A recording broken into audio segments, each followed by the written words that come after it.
Welcome back. The decision by government to monitor activities of Nigerians on social media have continued to elicit reactions from members of the public. A legal practitioner and rights activist Oscar Nwundiwe, in a chat with Galaxy News, faults statements credited to the Director of Defense Information, Major General John Eneche, who recently threatened to arrest and prosecute Nigerians promoting hate speech on social media platforms. Hate speeches, as defined by them, maybe has been going on, and then suddenly Mr. President comes back from his vacation and then makes a speech. In that speech, Mr. President says he has been monitoring the social media.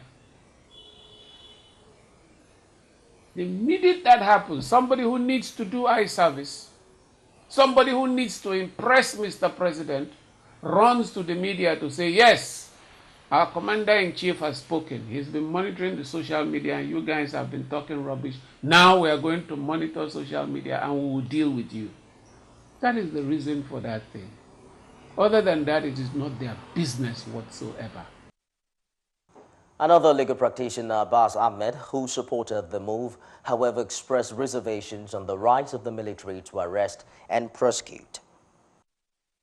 Even in civilized clime, they monitor all medium of communication to ensure that they sift communications that can endanger the security of the nation.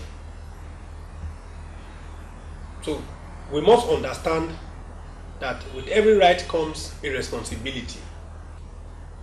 Or in an attempt to demonstrate to the society that they're actually doing their work.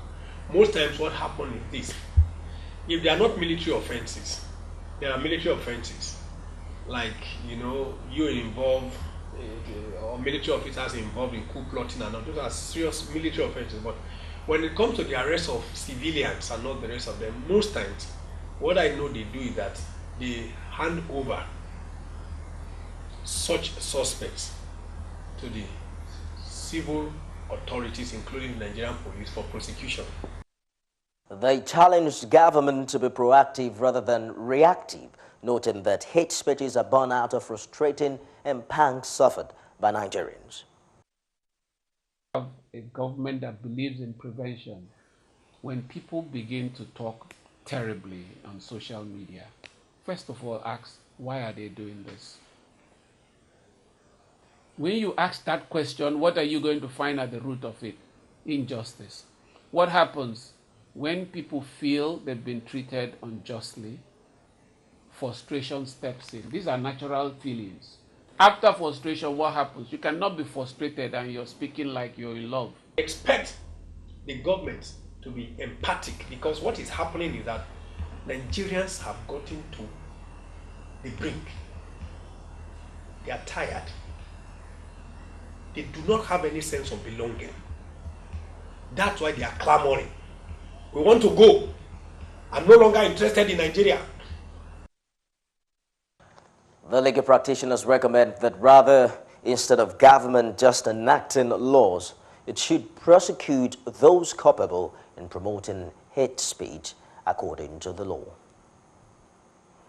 And we're going on now to Plateau State, where the Chairman House Committee on Agriculture